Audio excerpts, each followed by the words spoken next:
Selamat siang anak-anak kelas 7 semuanya.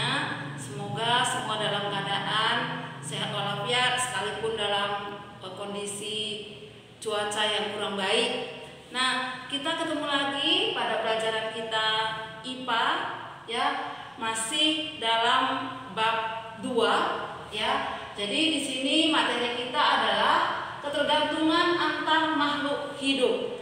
Nah, sebelumnya kita sudah belajar bahwa semua makhluk hidup saling ketergantungan di dalam lingkungan.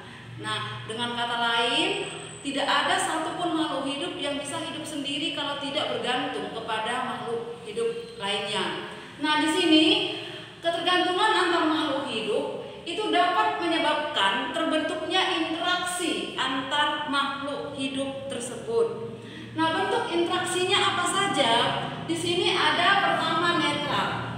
Netral itu tidak saling mengganggu. Artinya hidup dalam satu tempat tapi tidak saling mengganggu. Kenapa mereka tidak saling mengganggu? Karena sebenarnya mereka itu makanannya tidak sama. Coba kalau misalnya makanannya sama, pasti di situ terjadi kompetisi ya untuk merebutkan makanan. Itu artinya bisa terjadi saling mengganggu. Tetapi di sini yang namanya netral tidak saling mengganggu. Nah, contohnya apa yang tidak saling mengganggu? Ibu buat di sini contohnya.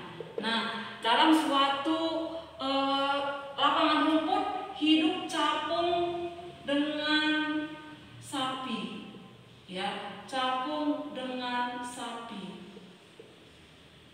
Nah, artinya di sini capung dengan sapi tidak saling mengganggu. Nah, bagaimana Bu kalau misalnya ada di padang rumput, misalnya kupu-kupu, ya kupu-kupu dengan bunga, itu bisa nggak Bu netral? Ya, itu tidak netral. Ya, kenapa? Itu nanti ada interaksinya. Jadi ini Bu buat contohnya capung dengan sapi. Mungkin kalian bisa membuat contoh yang lain selain dari yang Ibu berikan. Nah, kemudian yang kedua adalah predasi. Predasi ini adalah hidup di satu tempat ya, antara dua hewan atau lebih hidup di satu tempat antara yang dimangsa dengan pemangsanya. Ya, misalnya sebuah hutan, di situ hidup misalnya harimau dengan rusa atau dengan kelinci misalnya. Ya, nah antara rusa dengan harimau itu interaksinya adalah predasi karena di sini mangsanya adalah rusa, pemangsanya atau predatornya adalah harimau, ya, atau kelinci misalnya dengan kelinci dengan serigala misalnya, ya, itu namanya predasi. Jadi kalian mungkin bisa memberikan contoh lebih banyak lagi. Nah, yang lain daripada yang Ibu sudah beri contoh. Nah, kemudian yang ketiga, simbiosis. Simbiosis ini dibagi menjadi 3 bagian, yaitu simbiosis parasitisme. Nih, kalau dia parasitisme berarti yang satu menguntungkan, yang satu dirugikan. Ya, jadi ada satu yang diuntungkan, satu yang dirugikan. Dia itu harus hidup bersama. Kalau tidak hidup bersama, hubungannya nggak seperti ini. Ya, hidup bersama, tapi yang satu untung, yang satu rugi. Nah, contohnya apa? Kalau parasitisme anak-anak, misalnya nih, Ibu buat contoh benalu dengan inangnya. Inang itu apa? Berarti tempat dia tumbuh. Itu namanya inangnya. Misalnya mangga, rambutan, dan lain sebagainya. Biasanya benalu tumbuh di pohon yang gede. Nah, ini Bu buat ya, benalu dengan tumbuhan inang.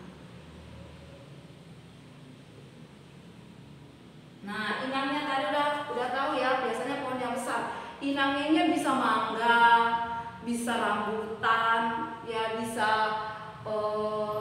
durian dan lain sebagainya. Nah, kalau dia hidup bersama, siapa di sini yang rugi? Yang rugi adalah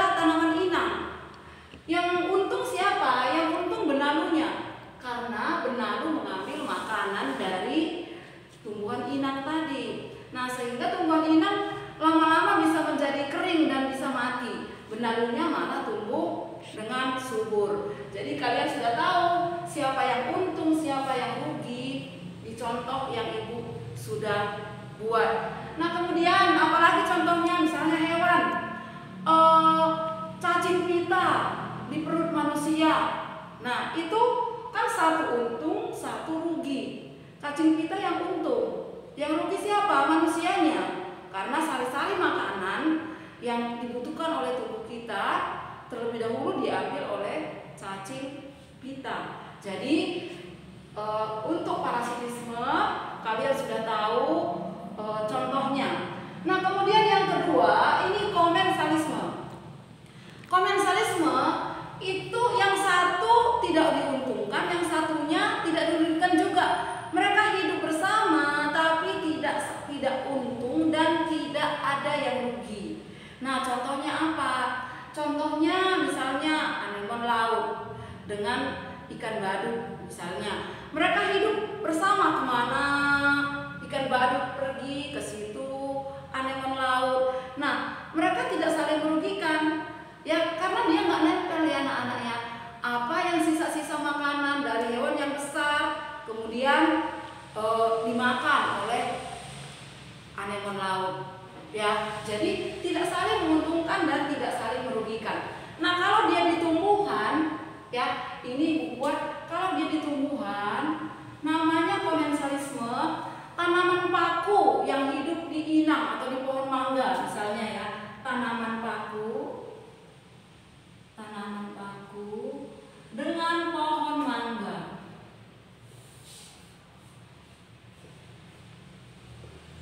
Atau tanaman anggrek dengan pohon rambutan atau pohon kelapa, ya. Nah, kita lihat di sini, misalnya nih tanaman paku, dia hidup nempel di tempat tanaman mangga, ya. Nah, di sini tanaman pakunya tidak mengambil makanan dari pohon mangganya. Dia itu hanya untuk biar dia dalam kondisi tinggi agar bisa mengambil cahaya matahari untuk melakukan proses fotosintesis. Jadi si tanaman mangga tadi tidak dirugikan, ya. Jadi di sini tidak ada yang untung, tidak ada yang rugi karena pun ini dia tidak mengambil sebenarnya, ya, makanannya. Kemudian yang seterusnya mutualisme. Kalau mutualisme ini sama-sama diuntungkan, ya, namanya mutualisme. Ya, sama hidup bersama, ya, sama-sama untung. Hewan yang satu untung, hewan yang lainnya juga untung. Nah, contohnya misalnya Ibu buat burung jalak dengan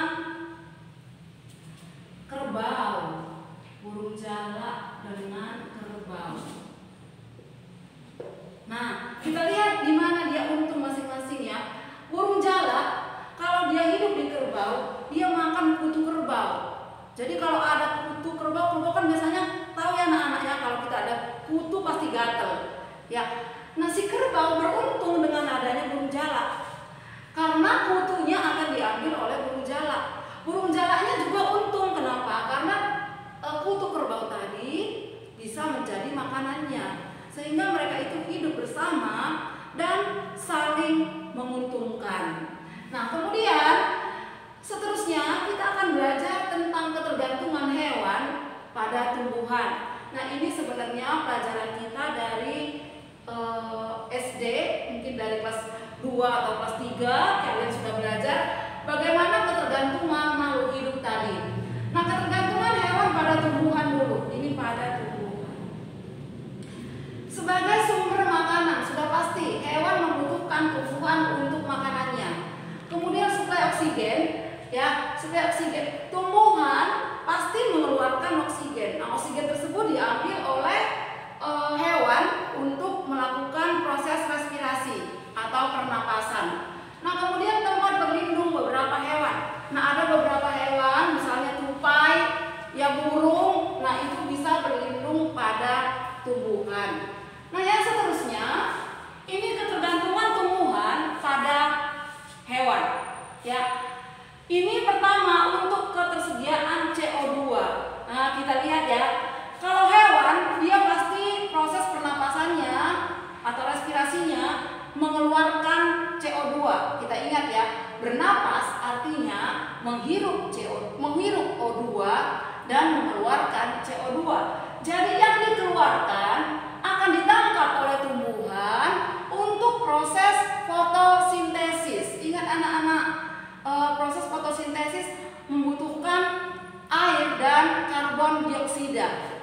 feosida ini asalnya dari lingkungan. Lingkungan itu dari mana? Ya dari pernapasan makhluk hidup, dari pernapasan hewan, pernapasan manusia, ya dari sisa-sisa kendaraan bermotor. Nah, kemudian untuk penyerbukan, ya. Nah, di sini tumbuhan membutuhkan hewan untuk proses penyerbukannya.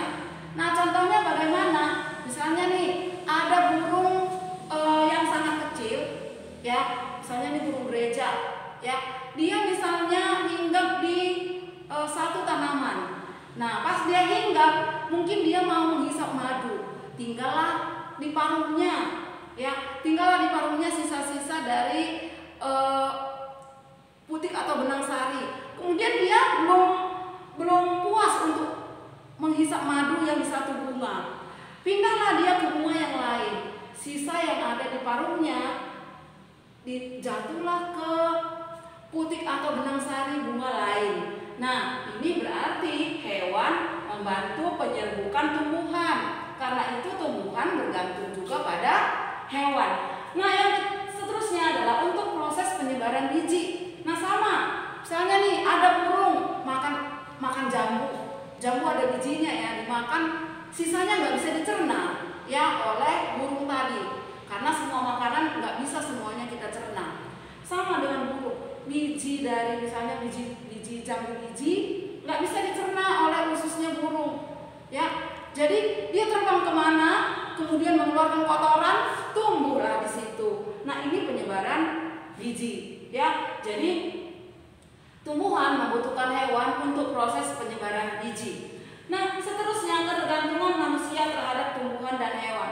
Ini Ibu mestinya sudah nggak perlu jelaskan, makanya Ibu cuma kasih contoh 3, padahal ini sebenarnya dan seterusnya. Karena ini banyak sekali, ya. Nah, sumber makanan, sumber pakaian, untuk obat-obatan, untuk tenaga, nah untuk bangunan dan lain sebagainya. Ya, demikianlah anak-anak pelajaran kita pada siang hari ini. Semoga apa yang kita pelajari pada pagi hari ini semuanya dapat dimengerti. Ya, besar harapan Ibu kalian semua kalau menyelesaikan soal dapat menyelesaikan soal dengan baik dan benar. Ya, tetap jaga kesehatan, ya. Kemudian rajin berdoa.